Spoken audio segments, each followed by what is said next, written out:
All right. Welcome, everyone, to the panel on community research partnerships to support decarbonization. On behalf of myself and Diana Hernández, Associate Professor of Sociomedical Sciences at Columbia University. I'm Gabriel Chan, Associate Professor of Science, Technology, and Environmental Policy at the University of Minnesota. Together, Diana and I will be moderating this panel discussion on community research partnerships to support decarbonization. In the opening session today, we heard from Deputy Director Shalonda Baker about the silos that separate researchers from each other and from movement leaders in community. And to achieve the goals of Justice 40 and deep decarbonization, researchers have a lot to offer. And this is what we'll be discussing at the conference today and tomorrow. But if researchers aren't connected to movement leaders and community, not only will research be disconnected from the priorities of communities, but the impact of the research community will be slower and less effective in furthering policy and systems change. So in the panel this afternoon, we'll be hearing from leaders of 4 research community partnerships that demonstrate different ways of navigating and breaking down the silos of academia and community-driven movements. The different ways of working and collaborating that we'll hear about cross different geographies and engage research methodologies. And our hope is that the speakers today will inspire the attendees in the ways in which research and community can work in partnership to build collaborative learning that drives impact towards the goals of Justice 40 and deep decarbonization. So as we go through our session this afternoon, Diana and I will introduce each of the groups before they speak, excuse me. And first, I have the pleasure of introducing Dr. Len Necefer. Len Necefer is a scholar, entrepreneur, and outdoor adventurer who is also a proud member of the Navajo Nation. Academically, Len holds a PhD in engineering and public policy. He is the CEO of Natives Outdoors, a cutting-edge outdoor apparel company that uses its platform to advocate for the cultural empowerment of Indigenous peoples. By melding his professional expertise, personal interests, and cultural heritage, he's become one of the leading voices advocating for Native American representation in outdoor recreation and conservation. Unfortunately, due to a last-minute family emergency, Dr. Necefer will not be joined by another of our planned panelists, Sandra Begay, who is the principal member of the technical staff of the Sandia National Lab and leader of Sandia's technical assistance to Native American tribes on renewable energy development. But fortunately for us, Dr. Necefer will be able to share some of Sandra Begay's materials. And with that, I'll pass it over to Dr. Necefer. Thanks, Gabe. Good to see some familiar names in the crowd from my alma mater. As Gabe mentioned, I now run a company called Natives Outdoors. I've left academia and government work, hopefully permanently. But I've basically, in some of the largely the work that I've done, I'll present the work that I did in my doctoral research in terms of how we looked at trying to incorporate cultural values, but also some feedback on sort of what I'm seeing as the larger incompatibility of academic research in Native communities in this context. So let me go ahead and share my screen. So I was largely driven by looking at and contextualizing some of the experiences that I had growing up. I grew up in northeastern Arizona, right in sort of the shadow of the 5th and 6th largest coal power plants in the United States at that time. My grandfather was a uranium miner. I grew up within a couple miles of a number of abandoned uranium sites. I developed asthma. A number of my family have developed cancer from this basically abandoned uranium mines. So these issues are very close to home. And as a young man, I was very frustrated by this and wanting to make a change and make a difference. And so I decided to go down the path of pursuing higher education. And I think one of the things that became clear was there was not a whole lot of embrace of Indigenous knowledge or Indigenous ways of knowing within the academy. And still to this day, there's a lot of incentives for there not to be. But one of the things that I came into this was knowing that the perspectives that I brought into this experience as a Native person was largely fairly unique compared to the rest of the institution I was going into. And one of the things that I learned in the work that I was doing is that culture has a huge influence on how we perceive risk, the sorts of things that we value in terms of economic outcomes. And in the context of my community and other Native communities, there's a whole depth of research on the importance of incorporating cultural values into any economic development for tribes in order for them to be successful. So kind of taking this into basically taking this in with the work I was doing in the STEM fields at that time, I came across this research of basically looking at decision tools and decision aids to help with technical and environmental and energy planning. And the idea here was basically there was an opportunity to look at how to incorporate some of these more less measurable topics of interest, such as culture, the impacts on cultural resources, into looking at how we could plan into the future. So basically for the Navajo Nation and the community that I came from is using these technical tools and adapting it to the cultural context in which we exist. So the work that I was doing with Sandra and others when I was working with the US Department of Energy was looking at how we could, one, incorporate these cultural values into a tool. It's a very amorphous concept, and hadn't been a whole lot of work done in this area when we started. If you're interested in reading this, we basically started out with a set of interviews, because when we were looking at the field, surprisingly, there was not a whole lot of work done. There was a lot of energy development done on the Navajo Nation, but not a whole lot of work or interest in understanding what Navajo people's views were on energy development. And it's kind of surprising given that this was a majority of where our uranium resources were coming from during the Cold War. And one of the things that we constantly saw was this sort of framing of energy and energy development as addressing economic inequality, and that Navajo people were in favor because they wanted jobs. But from living in my community, I knew that that was not the case. It was much more nuanced. And so I went out and interviewed about 40 folks, and what came back was really interesting. We had folks, this is a small rank order activity we had participants do. And there was 7 topics of interest, everything from the environmental protection, water protection, cultural resources, political issues, and energy. And one of the things, basically the takeaway from this is that concerns about the environment and water and cultural resources far trumped any sort of economic development that would come from energy resource development, whether that was renewable or non-renewable. And this kind of, I think one of the things is provided the language and also the results that could sort of talk back to these assertions that, because Native people were poor, they wanted this sort of development. And we took these results and we particularly focused in on this cultural element and looking at what were the pieces here that people were using, sort of the elements of the cultural question, and using them to basically figure out how do we create this in a model into some sort of decision aid. And so the second step of our research was developing the results of this first paper into a decision tool to incorporate cultural values. And this took a little bit more work than we expected. One of the things was that, this sort of started diving into a whole realm of research with things like willingness to pay, and also is our cultural measures even accurate? And we basically became aware that we had to create a measure of cultural impact, or what that would look like, and then test that. And so this second paper that we wrote basically took a deeper dive into this. And what we did with this one was basically develop this in coordination with a couple tribal colleges that we were working with at the time, and figuring out, is this an appropriate measure? And what we decided to focus on was 3 impact categories. And one of the pieces of feedback that we got was well, this is actually just environmental impacts, just sort of created in a different way. And that's true, but also the framing is important here as well.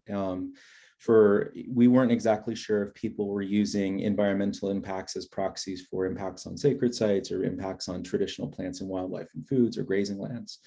Just for context of the Navajo Nation, still a large component of our community still relies on traditional, quote unquote, traditional economies that are based off of subsistence farming or traditional activities related to medicinal practices and things of that sort. So these were sort of measures that were more geared towards those communities there. And so we just created these fairly simple measures. You can, if you're interested in it, you can take a dive into that paper we wrote in 2018. But basically, the idea here was we're creating non-monetary ordinal indexes for this, is what we call them. One of the things that we ran into in working with this community, in my community, was if you started attaching dollar values or dollar value impacts, that became a very, that it was very upsetting for a lot of folks within our community. So we decided to shift it towards another measure as a result. So we tested this. We basically got an understanding that, what we were trying to convey was being understood by the folks that were reading it. Then we deployed it in a larger sample survey across the Navajo Nation. And one of the things is that, what we came away from this is like, well, this is an interesting study, how useful this sort of decision aid and tool within the Navajo Nation is debatable.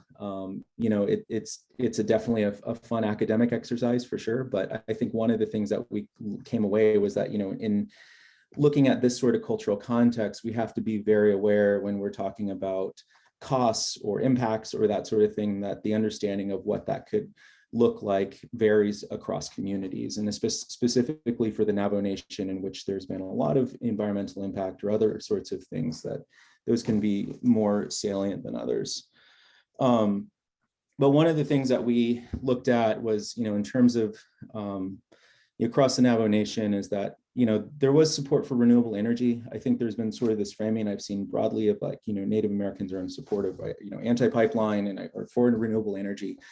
But there's a lot of nuance within that. I think once we started presenting a lot of the impacts from large landscape transformation from solar or wind or those sort of things, people were way less willing to make those compromises, in large part because they would start interfering with traditional economies and economies that tied to the land, and also just basic spiritual principles about certain areas being sacred. One of the things is that in the ways we frame the cultural specific impacts, those really didn't have a whole lot of influence on how people were making decisions. And one of the things that we said here is that, environmental impacts basically are a proxy for cultural impacts in a lot of people's view. And we looked at uncertainty, which is sort of the bread and butter of the department that I was in. But, there was some impact there as well. But the bigger part of this was that in looking at, I would say, the bigger view of this particular project was that it provided feedback and sort of a measuring of public opinions on energy development on the Navajo Nation. Now, like in the United States, around 2/3 of uranium resources are located under tribal lands, lots of oil and gas, lots of renewable energy potential. But I think one of the things that we noticed is that, having the views of these communities on the table is important. And so this was by far the most important piece of this.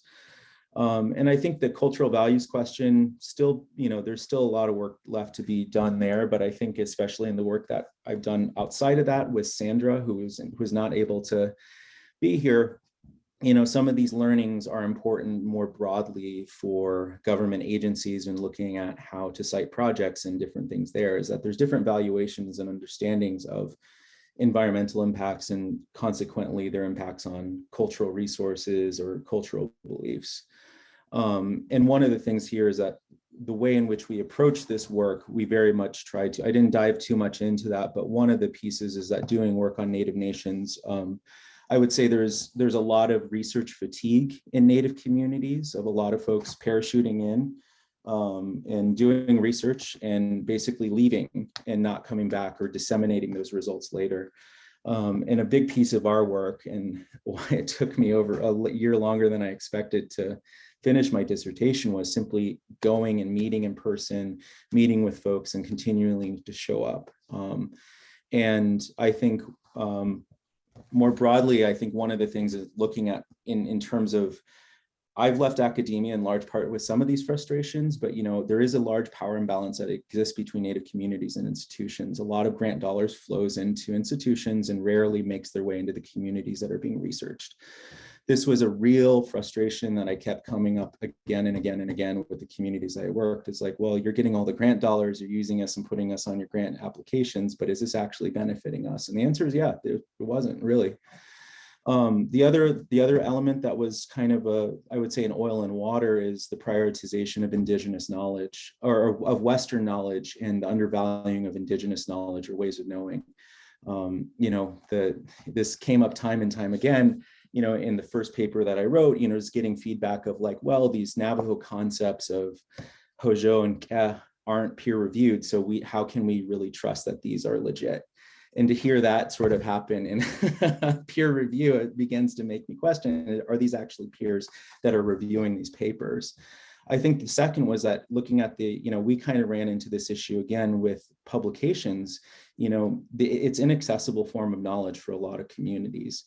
We prioritized publishing open access, but even that has issues. To have, basically spend $10,000 to ensure that the views of my community would be accessible to those with internet access and could read and parse the information available, just felt pretty imbalanced as well.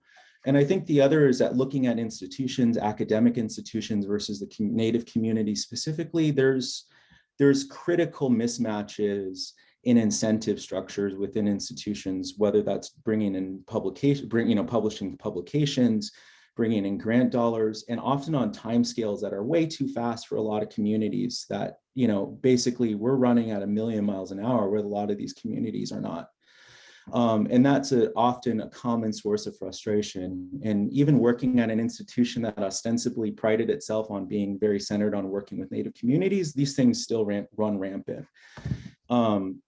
And one of the things is that, at least within institutions, like often being the only Native voice and trying to advocate and saying, hey, we have to rethink how we're doing these work. And we have to, especially as someone who was on the tenure track and being pushed to publish, but then having to also simultaneously develop meaningful and longstanding relationships with communities. Those take years. And to simply drop in and publish a paper and then leave because I'm on basically a timeline, it was oil and water in many respects. And I think, broadly speaking, the work that needs to be done, we have to reassess our ways of operating and the incentives that we have in terms of doing research. And I think if these are addressed, and if we can find ways to mitigate these and be more partners with communities, I think the work that we started around Navajo engagement on energy resources could go a long way. Thank you for everyone. Thank you for your time on this. Sorry that Sandra couldn't join, but her work has largely been with the Office of Indian Energy that I had the opportunity to work with for quite a long time. But the work that they were doing there was largely based around capacity building. And if it wasn't for her, this work would have been fairly hard to accomplish.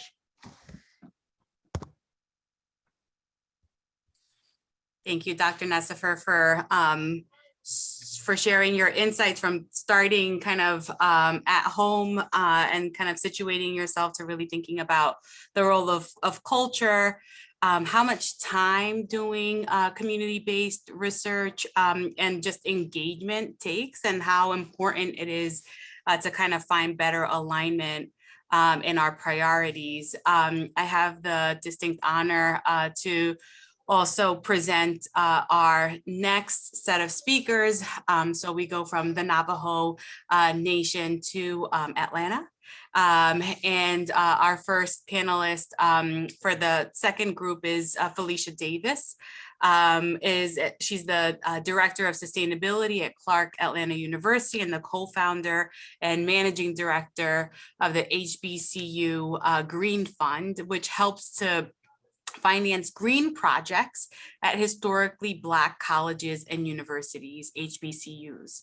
Her work at HBCU organizing her work at HBCUs kind of helps to organize intergenerational Black leadership in Georgia and across the alumni network, which earned her the recognition as an Atlanta Power Woman for the ATL 100. Really happy to have Ms. Davis on our panel. We also have Carolyn Ford Quincy, who's the executive director of the North Florida Educational Development Corporation. North Florida Educational Development Corporation is a grassroots organization committed to empowering individuals and families, which was originally organized by a community task force in an attempt to alleviate the high illiteracy rate in Gadsden County in Florida. NFEDC, which is the acronym for the North Florida Educational Development Corporation, has evolved to include many programs in community and youth development, as well as housing and economic development. And we also have the honor of Richard Gragg is a professor of environmental science and policy at Florida A&M University School of Environment. He's also the president of the National Technical Association. Dr. Gragg's teaching, research, and service interests include environmental justice and health disparities, environmental and sustainability science, community-based participatory research, and environmental and public health policy. He's the founding director of the Florida A&M University Center for Environmental Equity and Justice, and a former member of the US EPA Science Advisory Board for the Environmental Justice Technical Group Review Panel. Please join me in welcoming this wonderful set of speakers. Thank you, Diana, and thank you to DOE for inviting us. My name is Richard Gragg, and I have brought with me, as Diana said, two of community collaborators, Felicia Davis and Carolyn Ford. And I'm just going to open up and give just a general thing, and then we're going to hear perspectives from our community collaborators, partners. In preparing for our presentation, first of all, Florida A&M University is a member of the just over 100 HBCUs in the country. That stands for Historically Black Colleges and Universities. And the oldest member was established in 1837. So we've been around for quite a long time. And one of the things that Felicia and Carolyn and I came to agree upon is that HBCUs have a history of interdisciplinary approach and perspectives to the environment, community, and justice. And I think that came about, one, because of the unique history of African Americans in this country, but it also comes about because HBCUs are both public, some are public and some are private. And then we have a unique set within the public institutions that are land grant institutions. And Florida A&M University is one of those institutions. And our other conclusion or summation is that HBCUs and the communities that we serve and collaborate with are guardedly optimistic about Justice 40 and the opportunities to longstanding and debilitating resource gaps impacting underserved populations and communities. And in this moment that Ms. Baker, Shalonda Baker referenced, we believe that HBCUs and our community partners have the potential to scale and benefit underserved communities and populations. And we see this tripod as good of HBCU, community, and NGO. It's great. But we want to know, and we feel the real question is, how do we ensure investment? Where are the levers of accountability, i.e. we don't want another Oaxaca. So we are saying and putting on the table, we need resources directed to the HBCU community for capacity building, for community development. And in the end, we do what there are resources to do, just like any other institution or organization.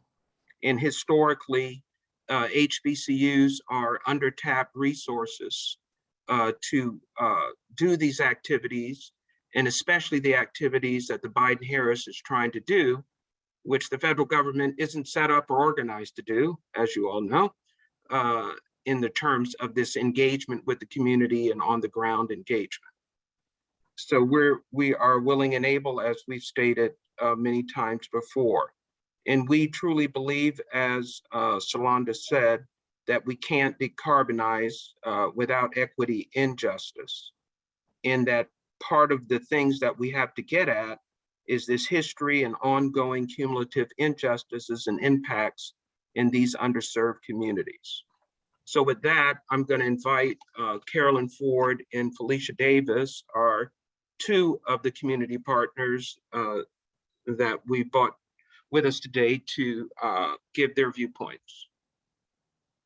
So thank you, Dr. Gragg. And I think I was tasked with going next. And I will say the HBCU Green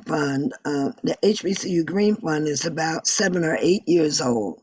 And it was founded because of the challenge in securing, promoting, advocating for, and getting investment in Black college infrastructure. So working on climate issues for a couple of decades. Clearly, it seems that historically Black colleges being older and under-resourced, the potential for them to make a quantum leap. So they were the perhaps least efficient, spending more on energy, and yet knowledgeable faculty, energetic students, but lacking the resources to make what I would describe as a quantum leap. So across the board, working with Dr. Gragg and others, we've worked in a number of spaces. From the academic perspective, we brought together collaboration in the geosciences, even though HBCUs may not have deep geology departments, we collaborate with others. And then I notice, even when it comes to exploring Justice 40, HBCUs are at the table with the community to present on for 15 or 20 minutes, kind of somewhere down the line. If I'm looking at the front coming into this, nothing against NYU or Columbia or all the rest. I just offer up front that this is a robust set of institutions, most of whom are embedded in community. So they are by definition part of the community. So with that said, then where are we? And I'm thinking in terms of Justice 40. For me, I believe anytime there's a moment that says to me, short period of time, do something, right? So when I'm looking at HBCUs, I'm looking at the opportunity to dramatically ratchet down emissions. So that means, first of all, audits. It means metering. It means retrofits. It means renewable energy. It means education, training, workforce development. It means putting it all on the line at a place that has the best capacity to grow capacity rapidly. Not only for the institution, but also the community and the community entities that are already connected to those institutions. So for me, it's not as large of a dilemma or consideration. I think if the government, foundations, and others are looking for, where would we start? What would we do? How do we scale quickly? If we get it right, what would it look like? It would look like HBCUs would first and foremost be islands of resilience. So that means if I'm in Louisiana, Xavier, Dillard, Southern University, if there is a hurricane, which we can expect that there will be, because even without climate change, there would be. So there would be islands of resilience. Oh, and then we would have clean energy, tech, education. That means we would have young people going into research, young people going into innovation, young people going into community to help those communities adapt. So adaptation for communities that we know are already heavily impacted is at least as important as mitigation. I have never run into anybody in my community say, hey, you know what we need to do, Felicia? What? Decarbonize. That is not the agenda from the community. Okay, the community wants to live in a way that's healthy, life affirming, and gives the next generation a better opportunity than the current one. This is true pretty much across humanity. And so it would seem, what's frustrating for me is now when other people have done their energy efficiency and they have metrics and measures in place, oh, now they're moving to decarbonize. Well, I want to start with step one. Can I get a little LED lighting? You know, can I get why? Because we talk about energy burden. The burden is higher if I'm inefficient. So that means I'm an institution that's under-resourced and I'm going to pay more for lighting, for heat, for service. And my young people are going to have, rather than learning in what I would call a living learning laboratory, no, they're going to be stuck in some 20th century infrastructure. So what they go home with, what they can show and teach, what the information that's bouncing off the walls at Howard and FAMU and Hampton is not the same experience as Oberlin or Columbia. And that's an equity consideration. So when you bring me to the table, I want to say straight up, I want my young people to be having EV charging businesses. If we're going to deploy a 500 million charging stations, tell me what young Black people, Black, brown, Native, and other, have direct access without obstacles to have those opportunities. And the same thing when it comes to efficiency. I can't change what I can't measure, so give me meters. And when it comes to reports, we do reports, but my faculty are teaching a course load in 3 and 4 classes.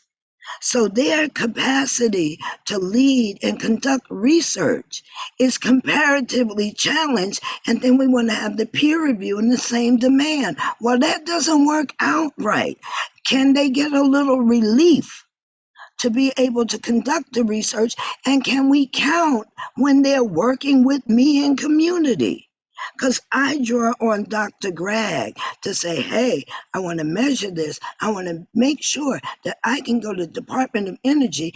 I would love to simply know, if we were to do the basic things across all HBCUs, how much carbon would that reduce? Can I get an answer, please? Well, to get that answer, I need resources just to get the answer. But I don't want the answer alone. I only want the answer if I get the capacity to bring those emissions down. And so with that, I see Diana leaning in. So I'm going to toss it to my sister who's in a rural community, because I'm sitting here in Atlanta where we talk and move just a little faster, but not as fast as New York. And my name is Carolyn Ford, and thank you. Yeah, you're miles away from me. And New York is in another world when it comes to North Florida, you know, where we mostly agriculture community. We deal with like 31% poverty level. And as you look at our history, we have experienced all types of environmental problems in our community. So as I look up to you in Atlanta, and I look up to my colleagues in New York, this organization, which is a nonprofit organization, and we've been around for about 30 years, and we have been in community development, housing development, just fighting all the evils that you can think in the environment, and losing our land on top of it. So as I look at the science behind this whole new program, what we call 40F, I believe, I just remember back in the 80s and the 90s when homelessness and lack of housing was the big problem, and they said they was going to do all these things to our community, and they didn't ask us what we wanted. They just said it's what we needed, and that's what they were going to do. So as I began to look at the science and what folks have said today behind this, I'm just wondering whether or not it's just going to be another thing where structural racism is one of the major barriers that's going to prevent anything from changing our communities. Because in order to really bring some hope to our community, we're going to have to transform our communities. And I'm glad, Felicia, that you talked about the HBCUs, because we know that the Black colleges are the ones that are closest to us, and really understand these are our children that we have put into these institutions, and they understand that. But we are still struggling with unemployment. Our communities still have food deserts. Most of the planning is done around our communities. Our marginalized community get the worst of the worst. You know, storm waters are running off into our communities. Our crops, you know, we don't have markets for it, you know, so we need a type of business development. So you gotta look at community development, how that looks in our community in terms of it. As far as we're concerned, is that we gotta have the capacity to receive the whatever investment that is coming to our community. Because if you don't understand it, you know, it's no way that you're going to be accepted to it if it gets here. I question whether or not it's going to get here. You know, I'm from the South, and that's the deep South, and that says a lot. I won't go into that. I'll be talking all day about that. But we have to struggle with tradition. We have to struggle with culture and all those things where most folks just do not. That's why we need we need folks to really understand our culture and how that impacts our community. So when few dollars do come in, they usually put it places where we don't even understand it, let alone receive it. So I think this solution, which is this whole program that affect all of us, well, tell you the truth, it's been affecting us for a very, very long time. You know, we've been dealing with pesticides in our soil, having stormwater runoff in our communities, all these things. And so when America coughs, the South get an awful cold. And these marginalized communities where they are farm workers, marginalized and unemployed people in our communities, they really suffer. So, you know, we don't have, you know, we have health disparity. If you look at my county, Gaston County, we at the very bottom. We have 67 counties in the state of Florida. We're at the bottom, you know, and you can find in North Florida, that poverty conditions stretch almost completely over the panhandle. We don't look like Orlando. We don't look like Miami. Florida pretty much is divided into 3 states. And so we kind of have been shut out of the prosperity that has been afforded to other Americans. So as you look at us, and that's pretty much as our history has dictated to us, because we're not too far from we are agricultural community. So what I'm saying here is, we definitely gonna need community development, but with that, you're gonna have to couple it with education, and we're gonna have to strengthen in terms of building local communities' capacity to even deal with the resources that's gonna, if it comes in. And so I think the HBCUs is in a pretty situation where they can provide this growth in our community, transforming our communities. And that's really what we need. We need our community to transform. Thank you. Okay, well, our group here really appreciates being able to share our thoughts. And I would just like to close by adding that I really appreciate and respect what Professor Necefer said, because everything he said applies to the communities that we represent as well. I know he was speaking for the Native Americans, but the 3 or 4 key points that he made, you're going to find those as well in our communities as they apply to African American and other people of color communities. So thank you.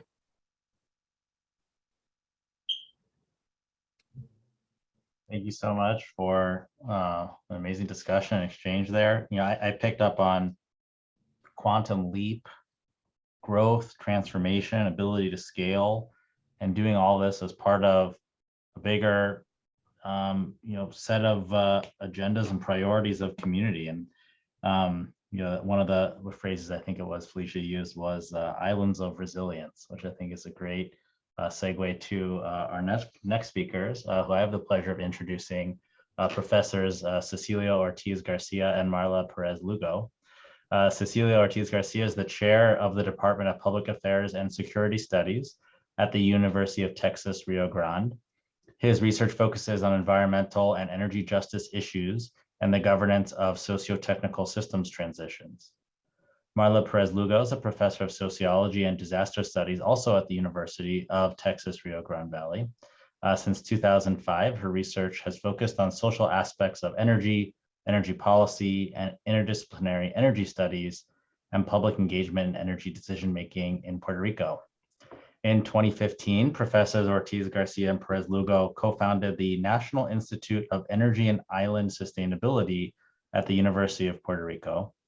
And after Hurricane Maria, together with colleagues, they formed the RISE network to redesign the way university-community relations develop for more just and culturally respectful university post-disaster interventions. Their research concentrates on the governance of critical infrastructure systems, particularly sustainable energy transitions, and the relationship to community resilience, as well as the role of higher education institutes in local and national extreme operating environments. And so with that, I'll turn it over to Cecilia and Marla. Hi, everyone. Thank you so much for the invitation. We really appreciate the opportunity to speak next to such distinguished panelists and organizers. So again, thank you so much for the invitation. Me and Cecilio, who is my partner in crime, as well as my colleague, were invited to speak a little bit about our experience in Puerto Rico after the impact of Hurricane Maria, and reflect, based on our experience, reflect on community research and partnerships. So I'm going to provide the context, and then Cecilia is going to provide some key thoughts about the topic. And I'm sure that you will find our intervention redundant, because most of what has been said already apply directly to our experience. As Gabe mentioned, in 2015, we co-founded the National Institute for Energy and Island Sustainability in Puerto Rico because we were professors at the University of Puerto Rico. In fact, we were there for 16, 19 years. As part of our work with INESI, as we call it in Spanish, we developed a catalog of resources in which we identified every single faculty member and a project initiative that dealt with energy and sustainability in the archipelago of Puerto Rico. Also, we created a space in which stakeholders, energy stakeholders could come to the university to develop policy stance and to discuss policy issues in the transformation, in the energy transformation of the Puerto Rico electric system, if there's such a thing. But the thing is that we were ready when Hurricane Maria hit the archipelago. We were ready. The hurricane triggered the collapse of 100% of our electrical system, and that brought about 3,000 deaths, unnecessary deaths, precisely because of the lack of access to electricity. So our work with INESI became suddenly central in the possibility of rebuilding and reconstructing the system in a more just and sustainable way. However, the government of Puerto Rico was not interested in even using the resources it had at the University of Puerto Rico, and ended up ignoring all that knowledge and manufacturing ignorance around the capacities that were present in the island to deal with our own recovery and reconstruction. In the meantime, more than 20 universities were parachuting into the island, and I like the use of the word parachuting because that's exactly the way we define it. And those universities came to the island to do research, to use the disaster as a classroom, or to do service learning activities with their students. And they brought a set of assumptions, and I think those are the most important to identify here. I don't want to take too much time from the discussion. So while interacting universities from the outside, I'm going to refer from the outside of Puerto Rico, with communities in the mainland, it was obviously, there was obviously a lack of knowledge about the context in which they were immersing themselves into. There were, as a consequence, there were initiative deserts in the island, in the main island, in which only communities that were, what's the word? Charismatic, developed, organized. yeah, that they had the opportunity and the resources to have, let's say, internet website, were the ones who were receiving the influence and materials and visits from universities from the outside. The second point I'm going to make is that the endeavor, the research endeavor that was being pursued was not collaborative, was extractive. It was serving the interest of researchers that are embedded in a system. The rules of the game in terms of research is that in disaster situations, you go ahead and you visit the place immediately after the impact, so you can collect perishable data, what is called perishable data. So the important thing here is the data is not the community from which the data is being extracted from. And the third point is that communities are often treated as laboratories to test new technologies or to test new models. In fact, they are also treated as blank canvases in which researchers can build from scratch. And there's nothing more apart from the truth. The communities have their own knowledge, they have their own histories, they have their own understandings of how the world works. And that is the platform in which new technologies or new models are being inserted into. So yeah, they're not passive recipients of help. They are active builders and co-producers of knowledge. So now I'm going to pass it over, Cecilio. Yeah, I don't want to take too much time from the discussion, which I think is going to be great.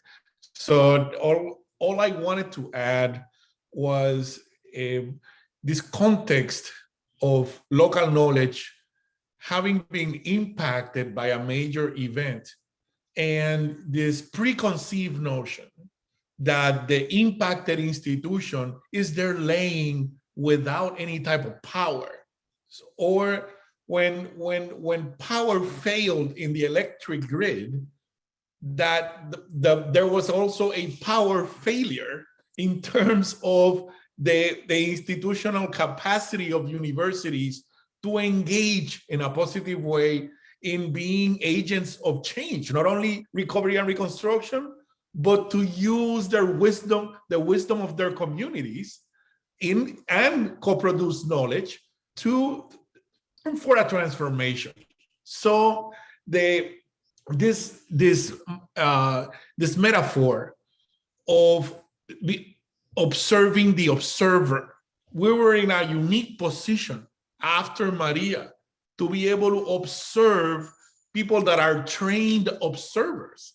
And we looked at their behavior, and what we saw was the product of the internal colonialism that still happens inside our siloed universities, and the external colonialism in the relationship, the extractiveness of the relationship between universities and communities. And this is something that we said from the beginning. Today, it's Hurricane Maria, but in a climate change world, tomorrow it can be Atlanta, or it can be Colombia, or it can be Minnesota.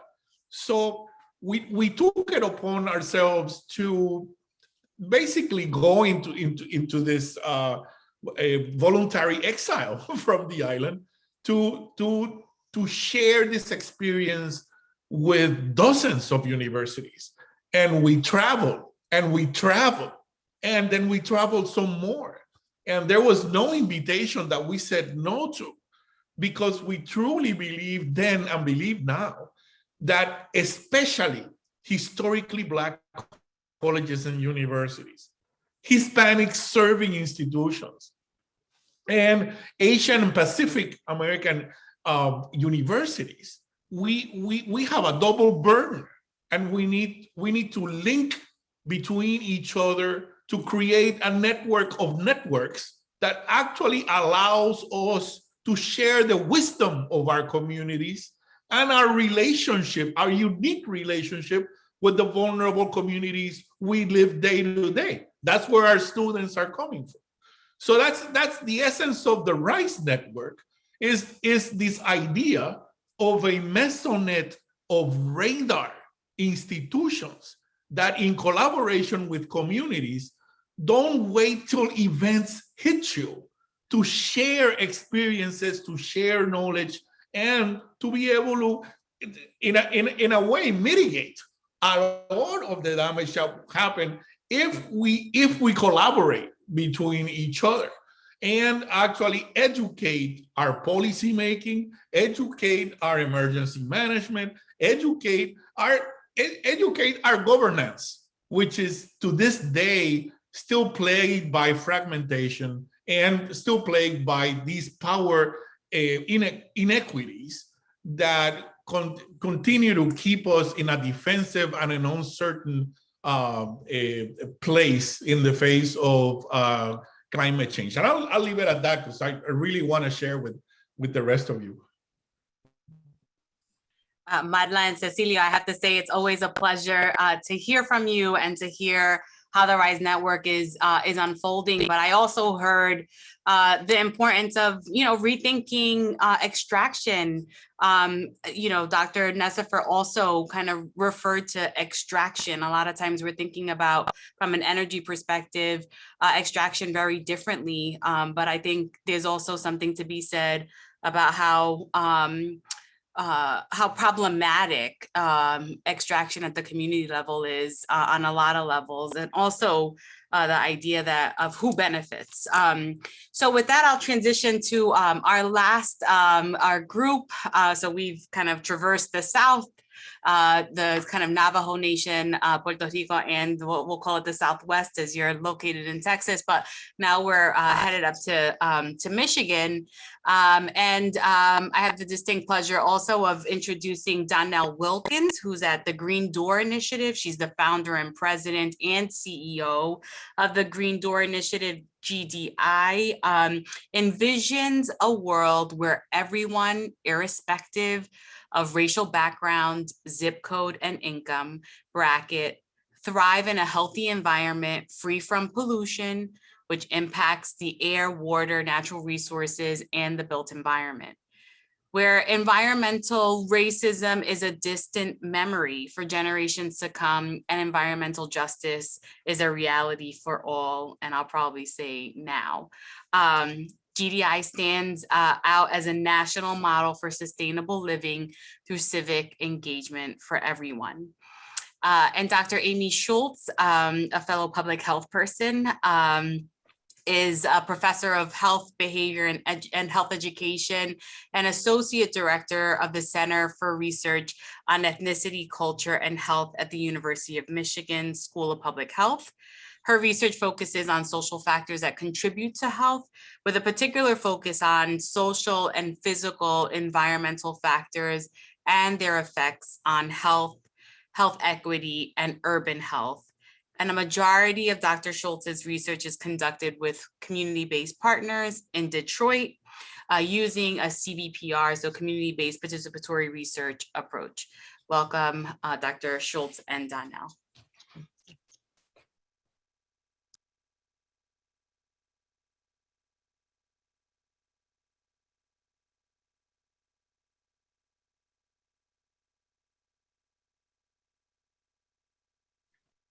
So while Dr. Schulz, while Amy is setting that up, I'll get started because I know we're short on time. I want to just thank everyone and thank you all for inviting us to be a part of this conversation. And I bring you greetings from Detroit, where we place the world on wheels, where we have a legacy of industrial pollution that we're addressing on a daily basis. And where, for me, I have sought to work for 30 years to ensure that people in my community get to enjoy equal protections under the law when it comes to environmental protection. That's why I do the work that I do around community-based participatory research, in particular, as we build data, information that helps to inform policy, that build capacity in our communities to fight for environmental justice. That's why I'm here. And I'm Amy Schulz. Again, I just want to thank the organizers for putting together this opportunity for a dialogue. And I'm so excited for conversation with those who have presented before us. So really welcome this opportunity. Before Donele and I begin, we want to acknowledge that we are joining this group from the land of the Anishinaabe, the Three Fires Confederacy of the Ojibwe, the Odawa, and the Potawatomi, along with their neighbors, the Seneca, the Delaware, the Shawnee, and the Wyandot nations who cared for and lived on the land from which we are presenting for many generations. We are speaking from lands that were ceded by the Necefer and their neighbors. And we want to begin by recognizing that nearly all land in the United States was obtained by unconscionable means. And understanding and the importance of understanding the history of genocide and settler colonialism that underlie the contemporary environmental and health inequities that we're speaking about today, and the importance of grounding our work in that knowledge as we move towards creating a more just and equitable future. So we'd like to start our conversations with a shared understanding of environmental racism. Our work is centered on achieving and working towards environmental justice. But there's a specific reason why we do that, and I want to just, if you would indulge me, read the statement by Benjamin Chavis, who defined environmental racism and shared it at the first People of Color Environmental Leadership Summit in 1991. Environmental racism is racial discrimination in environmental policymaking. It is racial discrimination in the enforcement of regulations and law. It is racial discrimination in the deliberate targeting of communities of color for toxic waste disposal and the siting of polluting industries. It is racial discrimination in the official sanctioning of life-threatening presence of poisons and pollutants in communities of color. And it is racial discrimination in the history of excluding people of color from the mainstream environmental groups, decision-making boards, commissions, and regulatory bodies. And our, next slide, please. Our focus really is about how do we create an anti-racism approach in achieving, when working towards equity and environmental justice. First, I want to acknowledge that environmental or anti-racism is not necessarily about not being racist, but it certainly does not mean being colorblind either. The term anti-racist means thinking and acting in ways that actively disrupt or challenge racist policies and practice. Anti-racist practice places attention on addressing racist policies that underlie racial inequities. In short, policies or practices that suggest that racial groups are not equal. Now, so what does that mean when we attempt to look at environmental health practice through an anti-racist lens? Taking an anti-racist approach to environmental justice or health equity means engaging in collaborative work that seeks to work towards challenges and policies and hierarchies that produce or sustain racial inequities and break that down. This means challenging the systems that maintain those inequities, including policies and practices that discriminate in the location of polluting industries or waste sites, or that discriminate in the enforcement or regulation of those exposures. It also means restructuring opportunities for BIPOC communities that have been excluded from decision-making boards, commissions, regulatory bodies, and working to provide opportunities for active participation and influence in those decisions. I mentioned the 1991 the National People of Color Leadership Summit, where we adopted the 17 principles of environmental justice, where many of us that work on these issues stand on those principles. And we really looked at these two policies to help us move on the agenda around community-based participatory research in particular. So challenging policies and hierarchies that produce or sustain racial inequities, and restructuring those opportunities for racialized groups so that marginalized communities can influence decisions at policy-making levels. Thanks, Donele, for setting the stage for that. We wanted to begin with talking specifically about what it means to take an anti-racist approach in our work to move forward environmental justice. And in part, and we really appreciate that each of you, I think, has mentioned in some way, shape, or form the importance of community leadership in this work and centering communities towards the end of environmental justice. And one of the things that we wanted to talk about is that community engagement is not in and of itself an anti-racist approach. Community engagement can be done in ways that are also extractive, that exploit the communities that are engaged in the work, and that do not share power and just in decision-making influence with communities. And so one of the things that we really wanted to talk about and think together with this group about is what does it mean to think about an equitable approach to community engagement, approaches that center and center community leadership in the work that is moving forward. We find this diagram that's at the lower part of this slide helpful in thinking about the range of ways that community engagement can occur. So on the left hand of this, we see investigator-driven research that has moved forward with questions that researchers based in academic institutions may bring. And then as we move towards the right, more and more power and influence by community partners in leadership roles in naming the problems that will be engaged within the research. And in the bar, in the arrow, the double-ended arrow that's across the top, we see in this as a continuum in which on the left side there is less power and control, or more power and control by investigators, by researchers, and on the right side of the continuum, more power and control by communities. Same thing for responsibility and ownership of the work, for participation and influence in the decision-making process, with the work that, community-driven research being on the right side of this continuum. The work that Donele and I typically do together, we frame within the context of community-based participatory research, and our goal is to have equity in and shared power and influence in the work that we do. And this is just a quick description, a couple of points, key points of community-based participatory research, that it is an approach to research that seeks to build equitable partnerships between communities and public health professionals, and that the focus is on partnerships with communities that have experienced structural marginalization or structural racism, and therefore, as a result of those structural processes, experience disproportionate health risks. And with limited access to resources that are needed to protect their own health and the health of other members of their communities.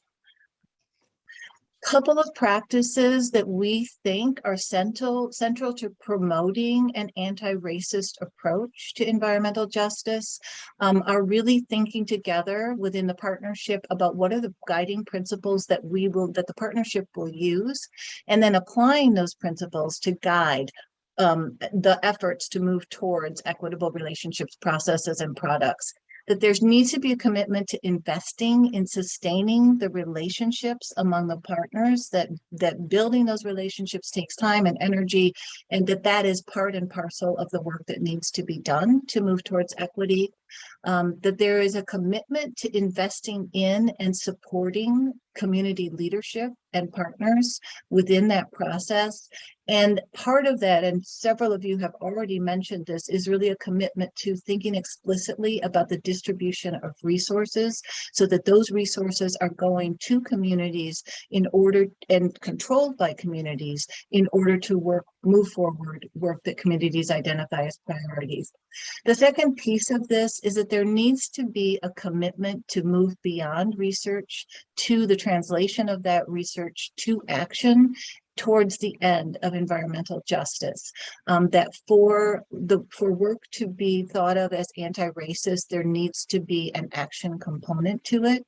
And there need to be tangible community benefits, for example, policy changes.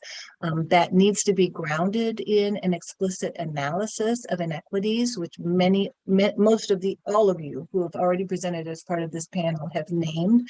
The power differential needs to be central to the work that's done, and there needs to be a commitment to use the results to disrupt racist policies and practices, and that needs to be grounded in an equity lens. I'll pass it back to Donele. We have an example, a little example from some of our work. Sure. Thank you, Amy. I think what we neglected to share as well, as Amy talked about the equity part of our work, is the idea that as a community member and representative in this work, I serve currently on this particular project as a co-PI. So we wanted to share some lessons learned with our project, Community Action to Promote Healthy Environments, the CAFE project, and which is action-based to take the information that has been learned over the years and to make certain that we're able to provide some ways to improve public policy. So we're drawing on those anti-racist frameworks to ensure that over the years that we can make the changes and inform policymakers to do the same. What you see here is a playground, and you see in the background of that playground, which is really located, this is a school, and behind it is an industrial complex, huge, I believe that's the Ford Industrial Complex there. And this is the kind of landscape that you'll see throughout our community, which I mentioned earlier. We have placed the world on wheels. Historically, Detroit has faced a number of problems. At the top of this is air quality, failing to meet the Clean Air Act and the issues that the framework or the policies that would help to ensure that we can breathe easier. There are multiple pollutant sources of cumulative impacts, large portions of our population, which is primarily African-American, Latino, and Arab Americans that live in the shadows of and are concentrated in this community where 82 to 87% of the known polluting facilities exist in the county of Wayne, where the city of Detroit sits in the midst of. We have dealt with and continue to deal with adverse health outcomes such as asthma, cardiovascular issues, adverse birth outcomes. Detroit, while we have been fighting to ensure that there is equal protection achieved around environmental protection, we have a lot of strength and a lot of capacity at the community level to engage as much as possible to work towards those changes, and have been working for many years, beginning in 1998, with a very strong network of community leaders to take on this fight and to work collaboratively to make a difference for our community. So the CAFE project, the Community Action to Promote Healthy Environments, or CAFE, it is a community-based participatory research partnership that emerged out of this process. This is 2014 with support through NIHS, or the National Institutes of Environmental Health Sciences Research to Action funding mechanism. We've worked together to use scientific evidence to inform the community, to inform community action to promote healthy environments in the city. And CAFE brings together researchers, scientific evidence, along with community groups and organizations, and we're all dedicated to improving air quality in Detroit. This offers the opportunity to reduce those burdens and to increase health outcomes, improve health outcomes. And our overarching goal in developing this was to create a scientifically based, community-informed public health action plan that would reduce air pollution and its health impacts in Detroit, its adverse health impacts in Detroit, and to implement and prioritize many components of this plan. In the next several slides, we're going to briefly walk through the process of developing the public health action plan, how we did that. That guides our work, and then highlight a few examples of strategies we've used to translate scientific evidence to action that aims to make a tangible difference for EJ communities. So really quickly, a piece of what we did was we tried to quantify health impacts that are attributable to air pollution within the city. And then as part of our equity analysis, we looked very explicitly at the communities that are most adversely affected by that air pollution. No surprise, I think, to anyone on this call that the effects of air pollutants occur disproportionately in Detroit and surrounding communities with high concentrations of poverty, large numbers of Latinx, non-Latinx, Black and Latinx residents. And all of the analyses that we conducted are publicly available. They're available on our website in what we call our CAFE resource manual. This became the scientific foundation for the work that we did, but there was also a strong community input process, which I think Donele will talk a little bit about. Donele, you still there? Yeah. My apologies for that. I got interrupted there briefly. So let's see, where are we? So yeah, what you see in the first phase of this, the steering committee, which included all the folks I shared with earlier. The steering committee worked to develop an initial set of recommendations. There was lots of meetings and creative ways to bring all ideas and strategies to the forefront.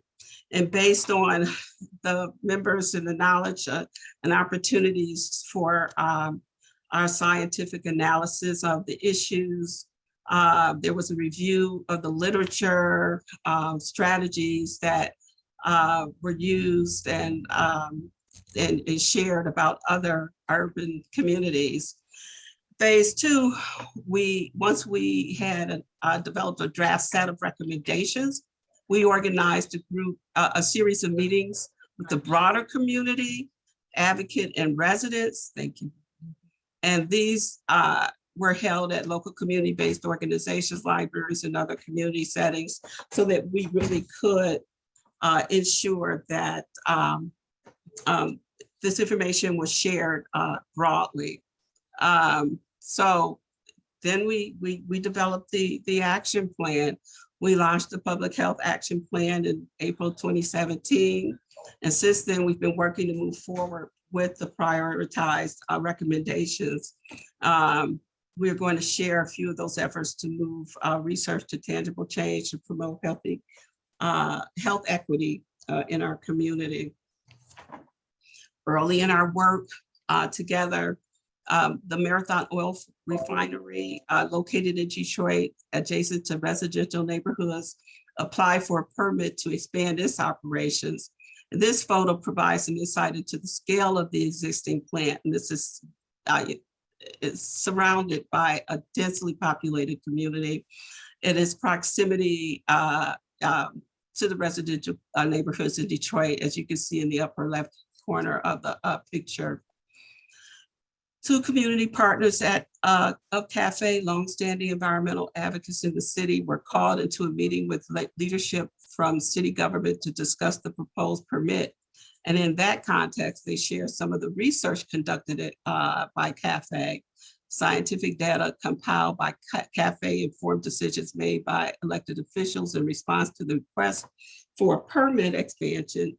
And those of us that live in the community in this discussion know what it's like to deal with permits. I'll turn it over to you, Amy. Okay, I think I'm going to skip over the second of our examples, which had to do with really highlighting local leadership in transportation control measures. We can come back to this if folks want to talk about it. But our third recommendation from the Public Health Action Plan is that we should use health impact assessments more broadly as a tool for informing policy decisions before they are made.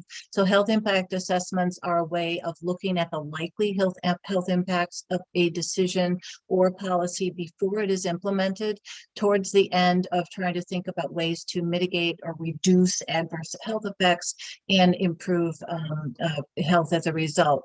We've conducted, among the health impact assessments that our team has conducted, is one of the Detroit Energy's Integrated Resource Plan. This was initiated by the Michigan Environmental Justice Coalition, who came to us and asked if we could help put together an HIA to look at the likely health impacts of how Detroit Energy was proposing to develop its energy over the next 15-year period.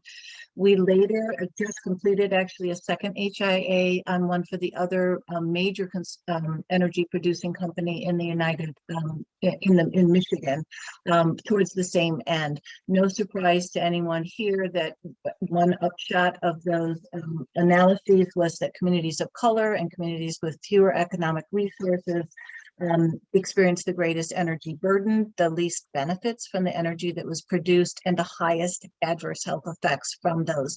That science has then contributed to a bunch of work that the advocates have moved forward to try to change the proposed energy production plans of our major energy corporations. And we recently had an announcement that there were major changes in consumers' integrated resource plan as a result of this work. So Amy, I'm 30 seconds. This is our last slide, Donele. Donele, you're muted, I think. Sorry. We just wanted to share a few of the recommendations that's come out of the partnership through this effort that's really made a difference in terms of building the capacity to practice improving public policy around these issues. This kind of collaboration can really work if there's equitable engagement both at the community and academic level. So community-based participatory research is an effort that I highly support and think that is a practice that others can take on and see some positive improvements in their communities. Those are our partners. Thank you so much for that really comprehensive kind of view of the work that's being done in collaboration between the University of Michigan and the Green Door Initiative. I want to invite questions. So if you haven't already, if you can add questions to the Q&A.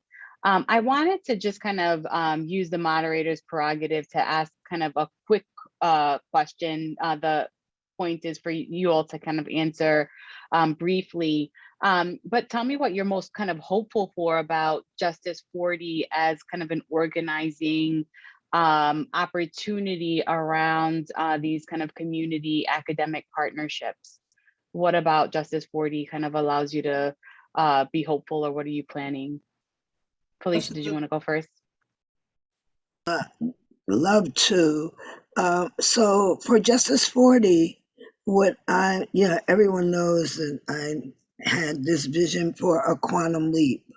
So massive infrastructure investment and Justice 40 itself is only important to me if the investment comes to and through these communities.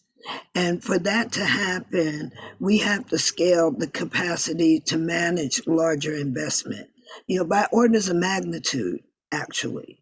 So my one big desire is that why can't we make one HBCU the greenest, zero carbon, zero waste,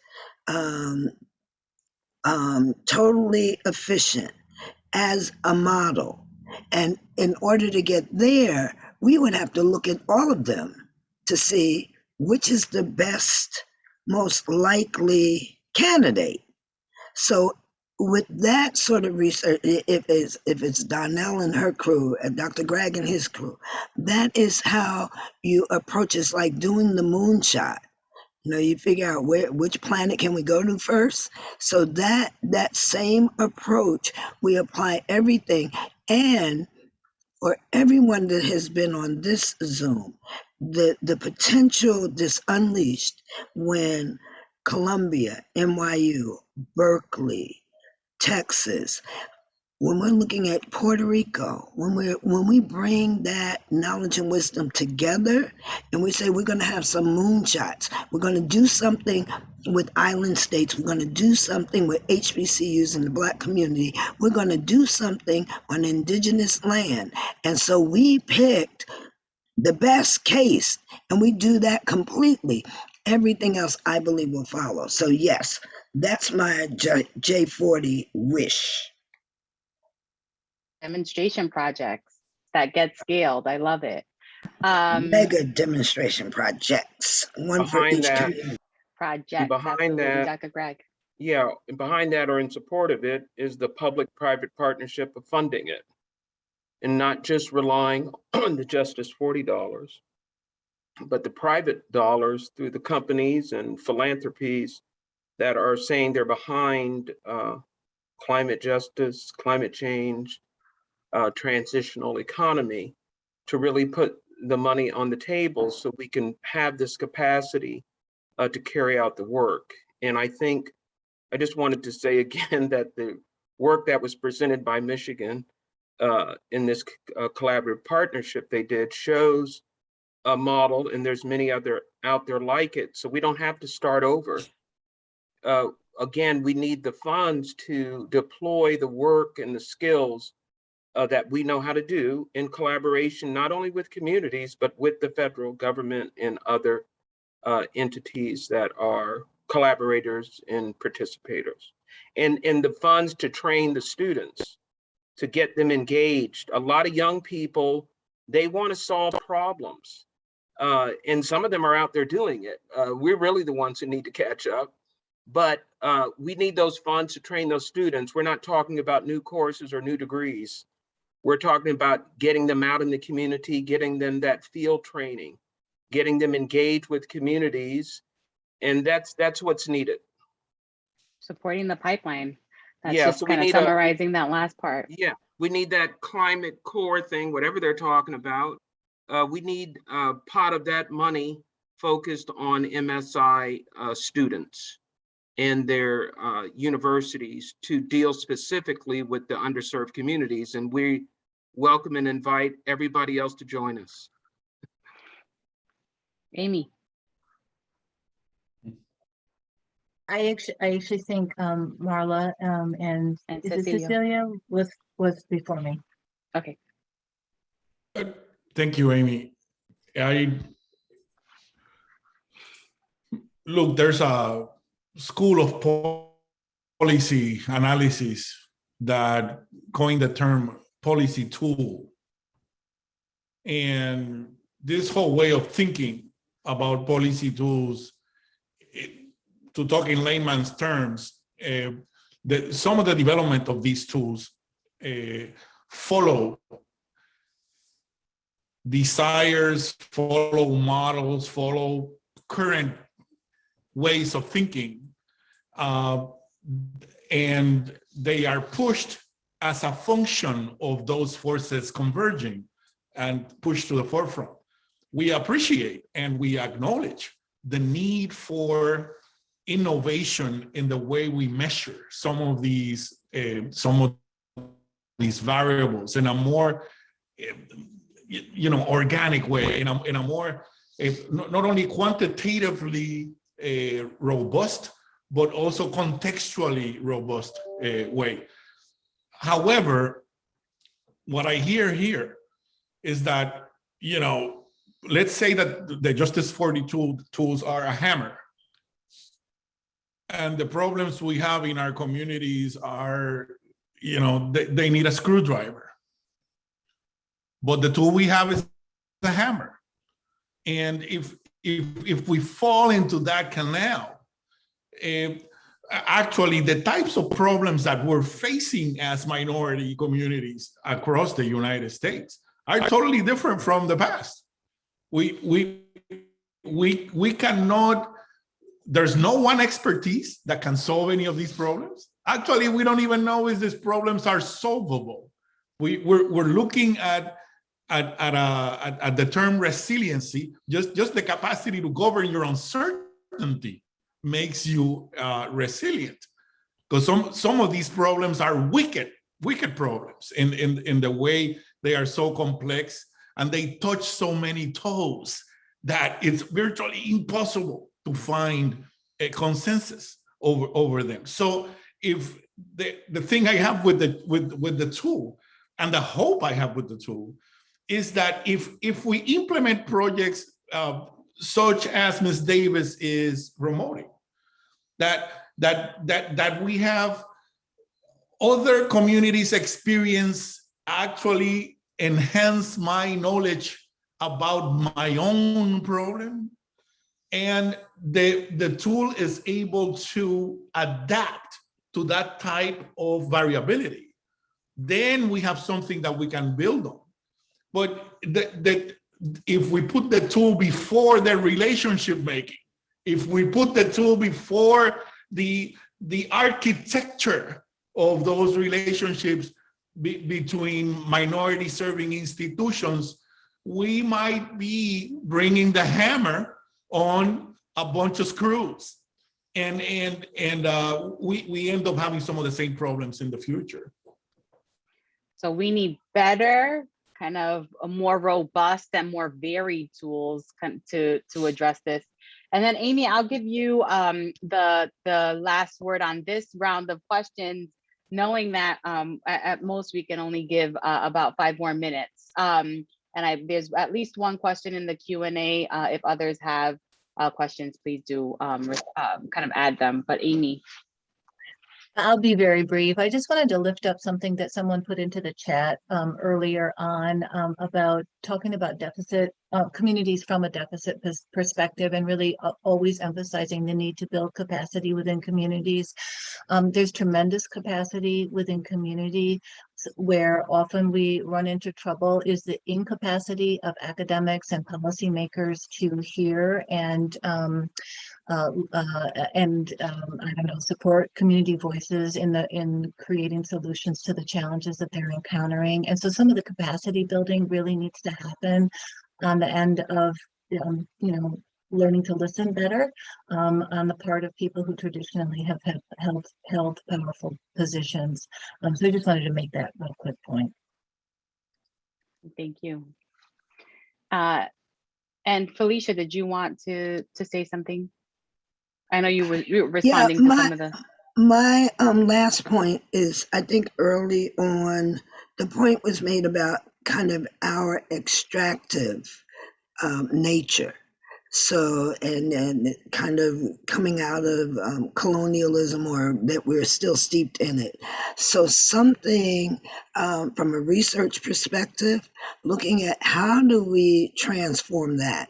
So just the fact that capitalism is so incredibly anchored in extraction, and not just minerals, people, it's the nature. So research around that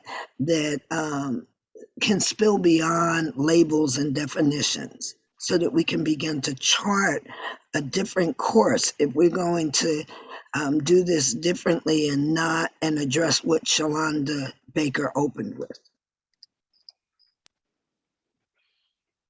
Thank you for that reminder. I just want to check in with Dr. Necefer and any of the other panelists if you had any kind of last words.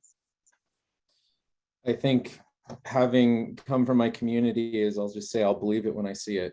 There's been a lot of promises and things that have come, and folks that are going to say they're going to make a difference. And yeah, we're still dealing with the same problems. So I'll believe it when I see it. So healthy skepticism. And to the point of how optimistic are we about the Justice 40, and to Amy, another point about the capacity that really does exist in our community. There's lots of information, lots of capacity, and the excuse that there is none, that where those resources can actually come into our hands, that's false. That's a false dichotomy. There are plenty of capacity to manage resources, to get the work done, to get the voices, as Dr. Necefer says, I'll believe it when I see it, but we're ready for it. Ms. Wilkins, thank you. Carolyn, I wanted to invite you to kind of have the last word.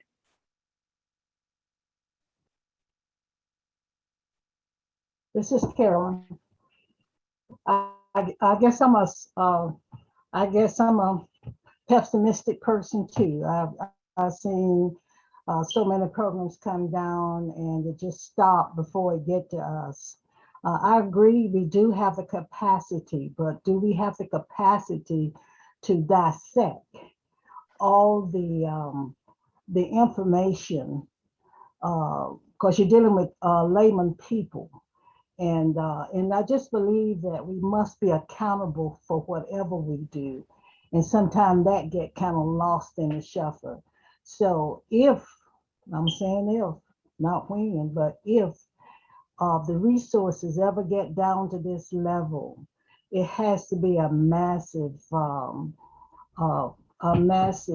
collaboration between all of us, the government, the universities, which we have already started, the coalition between the universities and the grassroots community. That's where it's going. You got to get as close to the problem as possible. And the problem is in the grassroots community. You know, you can talk beautifully, do all the data and all the science, but that's millions of miles away from us. So it has to be done, and the problems have to be dissected on the ground, you know, here, so we can understand. So I agree. I think it's a matter of language more than anything else, and communication. Once we get here, because you do have people on the ground that are very, very skilled. You know, if they can take just a little money and feed families with 8 or 9 kids, you know, they can really take on this. They just need the information. Thank you. Thank you so much for those words. Speaking truth to power, to quote the chat. So 30 Gabe, seconds. There you go. Oh, 30 seconds. go. Okay. I am also on the pessimist side, and let me tell you why. This next July is the 5th commemoration of the 5 years after Hurricane Maria. As I speak to my students on the ground in Puerto Rico, they are telling me about community fatigue. The parachuting hasn't stopped. The extractiveness hasn't stopped. 5 years after the event, we still have a paralyzed recovery and reconstruction. And the basis for that is local knowledge, complete disregard for local knowledge. It's disaster capitalism at its best. So we have no time to act in terms of creating these relationships and operationalizing them in a way that they actually help the communities they're supposed to help.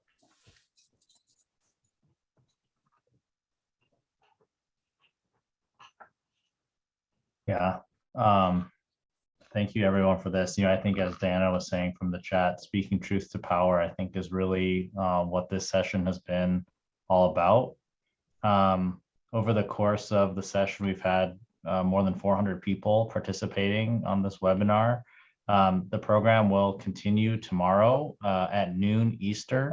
We'll be hearing from more distinguished speakers about research and methods and findings, but also I think most importantly to connect our discussion today, an opportunity to connect across, and for those of you in the audience, an opportunity to engage with each other and build networks. And I think ultimately that networking, I think, is where we'll find a lot of the potential to make the connections that we need. So please join me in thanking our wonderful discussion, our wonderful speakers today. I learned a lot. I'm inspired to keep going. I think balancing pessimism with the importance of this work is what keeps me going. And I look forward to seeing everyone tomorrow at noon Eastern, right back here. Thanks, everyone. Thank you.